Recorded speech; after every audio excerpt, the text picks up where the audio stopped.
So we are now a little ways into this sermon series on Paul's letter to the church in Rome. And we have to remember that Paul was writing for us, but not to us.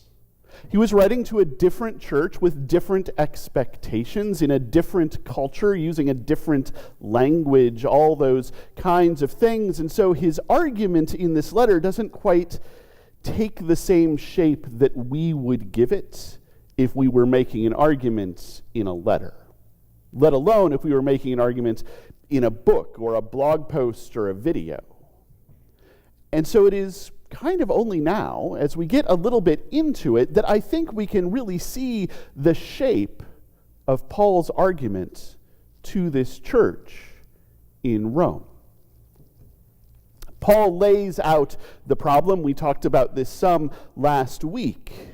The problem, says Paul, is that we have been laboring under the powers of sin and death and everything that makes life less. All of the crud of the world that makes life kind of thin and hollow and stretched out. And we have tried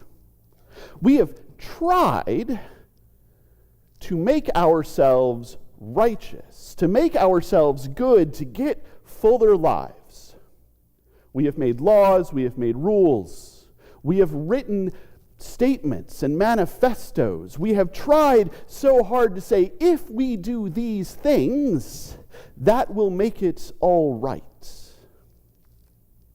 And Paul says, it won't.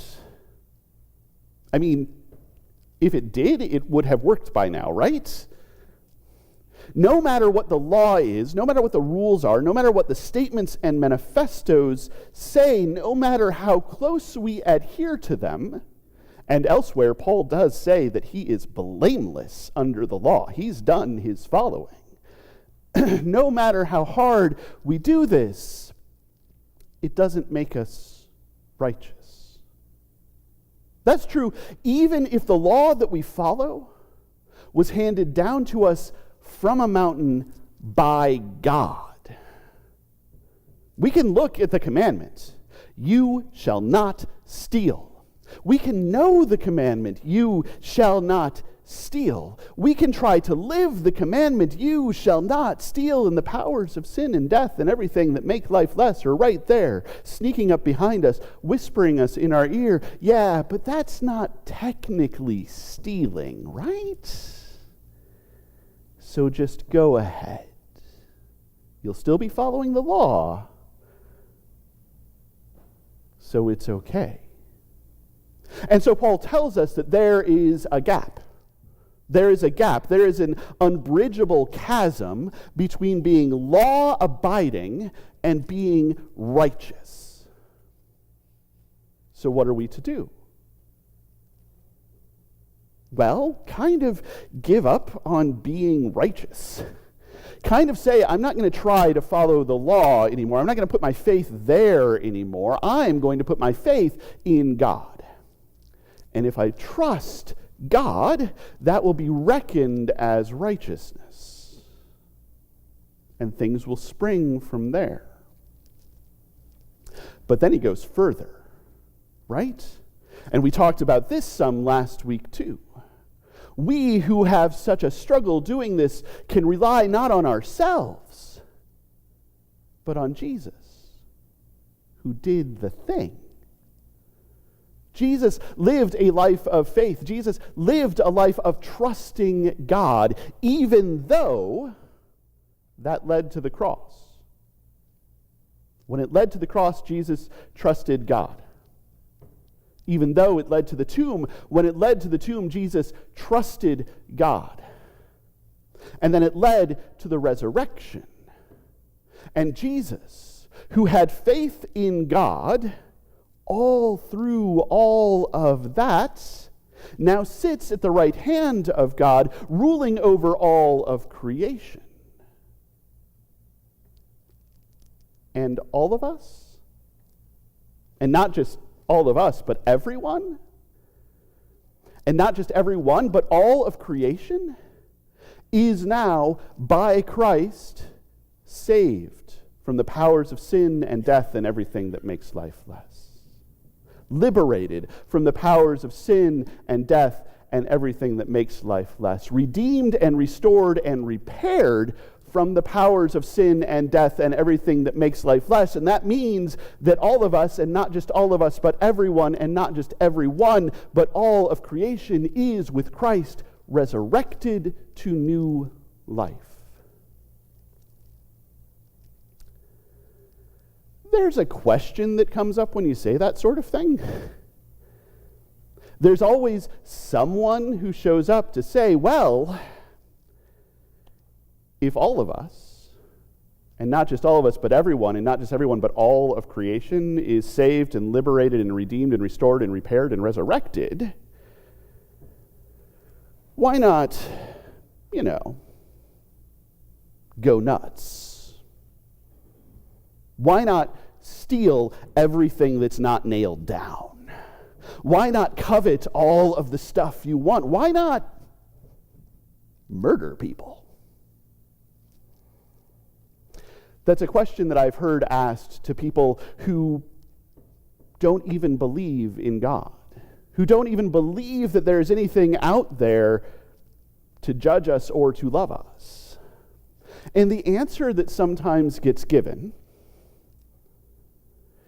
is, I am doing the exact amount of stealing that I want to do, which is none at all. I don't need a threat to not steal. So I have problems with the question, and I have problems with that answer. The problem with the question. The problem with the question is that it jumps back to the rules. If part of what I am saved from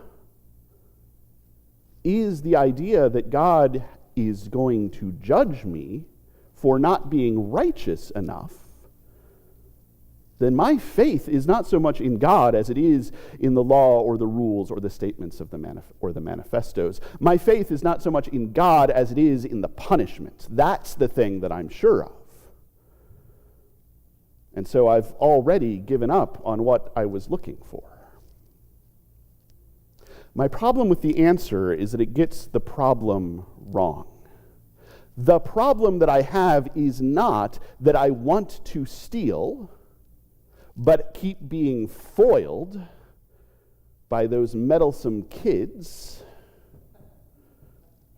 The problem is that I don't want to steal, but I keep finding myself stealing. Every time I go to that discount store that I know underpays its employees, who I know are struggling, so that I can get the savings that passes on to me, I am stealing a little bit. Every time I cast my vote for someone who will cut benefits for those in need and pass a tax cut along to me, I am stealing a little bit. Every pair of shoes in my closet that I do not wear while somebody else goes barefoot, every bit of food that I throw away while somebody else goes hungry, those are all little acts of theft.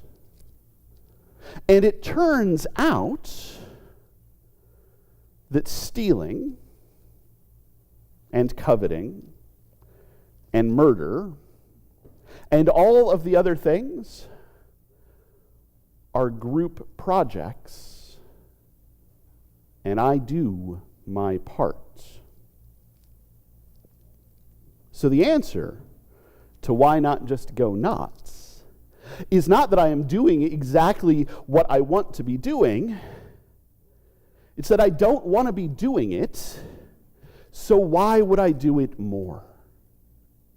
I have been freed from the powers of sin and death and everything that makes life less. Why would I go back to work for them?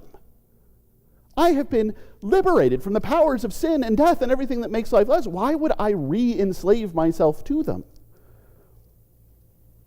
I've been redeemed. I've been restored. Why would I go back to the life that I don't want and that I did not want in the first place? And there is an answer to that question. Paul's going to talk about that next week. Because I do go back. I do the things that I do not want to do. And I don't do the things that I do want to do. But the point still stands. If I have been let off of the group project of sin and death and everything that makes life less, why would I, on purpose, go back and just do the entire project by myself? I am free. I am free in God's grace. I am free in God's grace, so I try to live in God's grace. And I know that God is love, so I try to live in love. And even as much as I fail, I'm going to keep trying to do that because I am free to do that. And that leads me to this.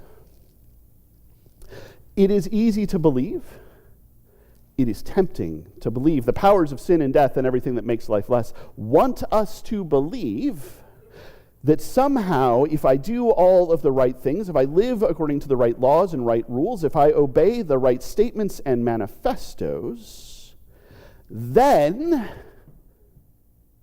I will be righteous. Then I will be good, then I will be saved, then I will be liberated, then I will be redeemed and restored and repaired.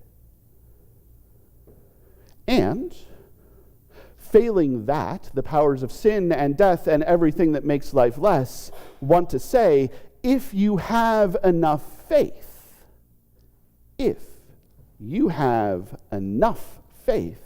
then God will be gracious to you. So you just got to show that you have enough faith. You just have to live with enough faith. You just have to be, exactly like Jesus. You just have to follow the laws and the rules and obey the statements and manifestos. That's showing faith. And if you are faithful, then you will get grace. And I am telling you, and I think that Paul is telling us, that it is the other way around. We can trust God because God has already been gracious to us. We can have faith in God because God is faithful to us. We can trust God because God has shown themselves to be trustworthy.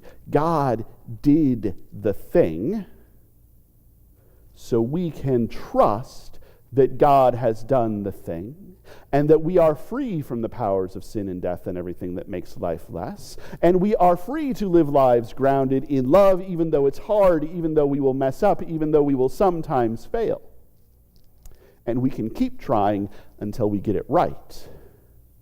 And God will be with us all the way. This is a theme that we see in Scripture. You might remember the version of the Ten Commandments from Exodus. It starts out very nicely with, I am the Lord your God, who led you out of Egypt. You shall have no other gods before me. God themselves makes the statement, you can trust me because I did the thing.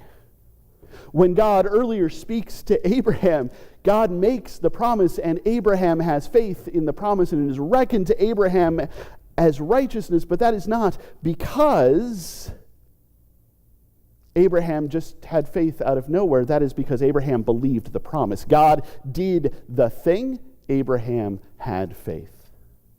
God did the thing, the Israelites followed. Again and again through Scripture, God does the thing. God proves themselves to us. God shows us God's faithfulness. God shows us God's trustworthiness. And all we have to do in response is have faith in a faithful God and trust a trustworthy God and live as though God has done the thing, even if we do so imperfectly. That is good news. That is good news. That is good news. That is amazing, great, wonderful news. Imagine that we can live in the world as though God has made it possible to live lives of love, to live lives of generosity, to live lives of abundance, to live lives of grace and mercy. Imagine that that is possible. And not only possible, but that's already the way that the world works. And we just have to trust that that's how the world works and live into living alongside the way that the world works. What a wonderful world that could be. What an astonishing reign of love we could live in.